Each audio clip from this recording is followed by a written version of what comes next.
आदरणीय सभापति जी, वो एक वक्त था 2014 के पहले जब वो 7 शब्द हिंदुस्तान के जनमन में स्थिर हो चुके थे, निराशा की गर्त में डूबा हुआ समाज था। तब देश की जनता ने हमें सेवा करने के लिए चुना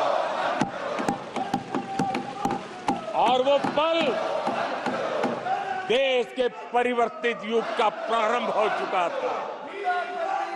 और 10 साल में मैं कहूंगा मेरी सरकार की अनेक सफलताएं हैं, अनेक सिद्धियां हैं, लेकिन एक सिद्धि जिसने हर सिद्धियों में भी जोर भर दिया, ताकत भर दी, वो थी देश निराशा की गर्त में से निकल करके आशा और विश्वास के साथ खड़ा हो गया। देश में आत्मविश्वास बुलंदी पर पहुंचा और उसके कारण वो सब वक्त का जो शब्द थे देश की युवा पीढ़ी की डिक्शनरी से निकलने लगे। धीरे धीरे देश के मन में स्थिर हो गया। जो 2014 से पहले कहते थे कुछ नहीं हो सकता, वो कहने लगे तब इस देश में सब कुछ हो सकता है, इस देश में सब कुछ संभव है। ये विश्वास जताने का काम किया हमने। जब हमने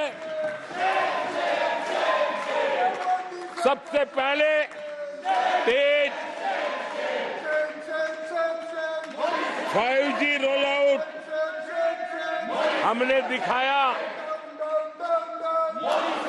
आज देश कहने लगा तीव्र गति से 5G का रोल आउट होना। देश गौरव से कहने लगा भारत कुछ भी कर सकता है। आदरणीय सभापति जी, वो एक जमाना था जब कोयले घोटाले में बड़ों के हाथ काले हो चुके थे।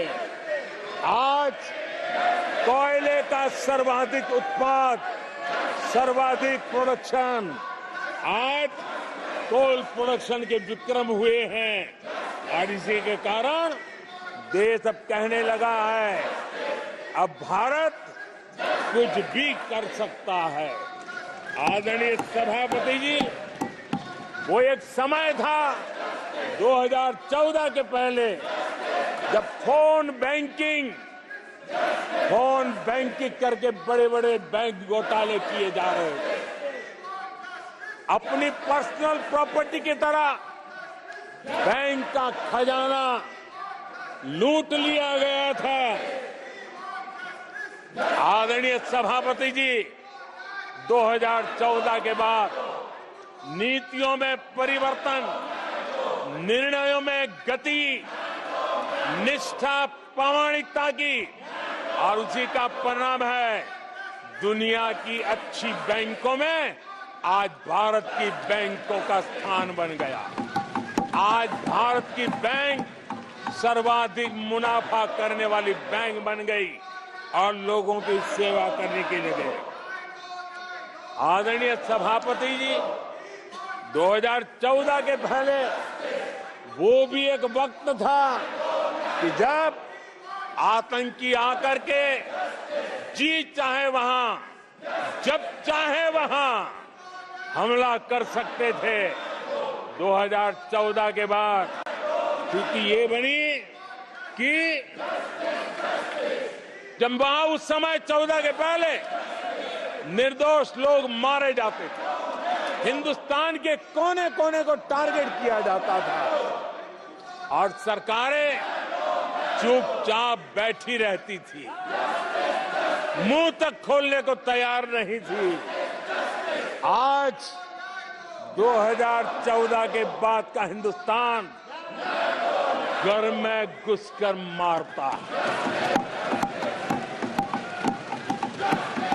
सर्जिकल स्ट्राइक करता है, एयर स्ट्राइक करता है और आतंकवाद के आकाओं को भी सबक सिखाने का सामर्थ्य दिखा दिया है।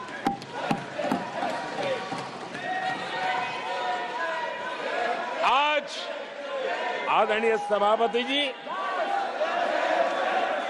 देश का एक एक नागरिक जानता है कि अपनी सुरक्षा के लिए भारत कुछ भी कर सकता है।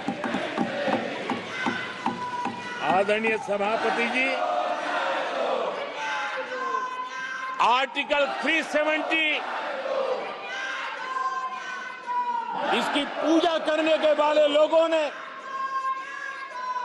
वोट बैंक की राजनीति का हथियार बनाने वालों ने 370 को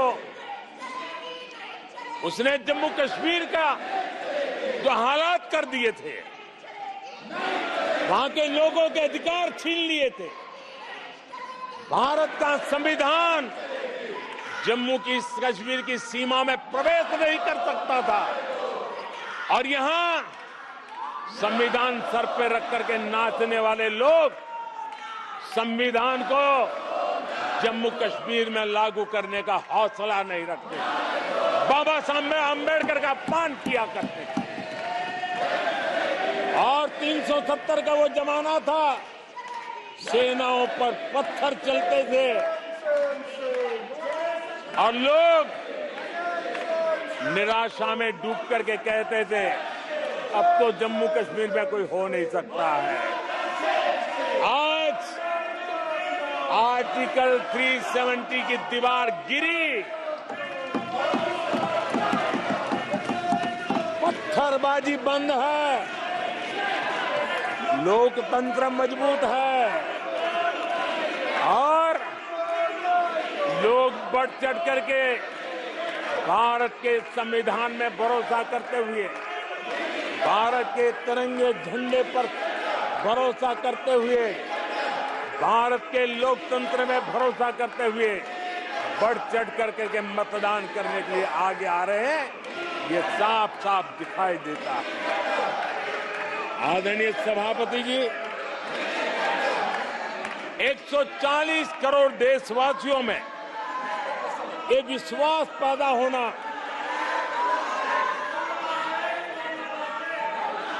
ये उम्मीद और जब विश्वास जगता है तो विकास का वो ड्राइविंग फोर्स बन जाता है। इस विश्वास ने विकास का ड्राइविंग फोर्स का काम किया है। आदरणीय सभापति जी, ये विश्वास विकसित भारत संकल्प से सिद्धि का विश्वास है। आदरणीय सभापति जी, जब आजादी का जंग चल रहा था और जो भाव देश में था, जो जोश था, उत्साह था, उमंग था, जो विश्वास था कि आजादी लेके रहेंगे, आज देश के कोटि कोटि जनों में वो विश्वास पैदा हुआ है, जिस विश्वास के कारण आज विकसित भारत होना एक प्रकार से उसकी मजबूत नींव इस चुनाव में शिलान्यास हो चुका है। जो ललक आजादी के आंदोलन में थी, वही ललक विकसित भारत के इस सपने को साकार करने में है। आदरणीय सभापति जी, आज भारत के लक्ष्य बहुत विराट है और आज भारत को एक ऐसी स्थिति पर 10 साल में पहुंचा है कि हमें खुद से ही स्पर्धा करनी है, हमें ही अपने पुराने रिकॉर्ड तोड़ने हैं और नेक्स्ट लेवल पर हमें हमारी विकास की यात्रा को ले जाना है। 10 वर्षों में भारत विकास की जिस ऊंचाई पर पहुंचा है, वो हमारी प्रतिस्पर्धा का एक मार्ग बन चुका है, एक बेंचमार्क बन चुका है। पिछले 10 साल में हमने जो स्पीड पकड़ी है, अब हमारा मुकाबला उसी स्पीड को और ज्यादा स्पीड में ले जाने का है। और मेरा विश्वास है देश की इच्छा को हम उसी गति से पूरा करेंगे। आदरणीय सभापति जी, हम हर सफलता को, हर सेक्टर को नेक्स्ट लेवल तक ले जाएंगे। आदरणीय सभापति जी, 10 सालों में भारत की इकोनॉमी को 10 साल के अल्पकाल में हम 10 नंबर से इकोनॉमी को 5 नंबर पे ले गए हैं। अब हम नेक्स्ट लेवल पर जाने के लिए जिस गति से निकले हैं, अब हम देश की इकोनॉमी को नंबर 3 पर ले जाएंगे। आदरणीय सभापति जी, 10 सालों में हमने भारत को मोबाइल फोन का बड़ा मैन्युफैक्चरर बना दिया, भारत को मोबाइल फोन का बड़ा एक्सपोर्टर बना दिया। अब यही काम इस हमारे टेन्योर में सेमीकंडक्टर और अन्य सेक्टर्स में हम करने जा रहे हैं। दुनिया के महत्वपूर्ण कामों में जो चिप्स काम में आएगी, वो चिप्स मेरे भारत की मिट्टी में तैयार हुई होगी।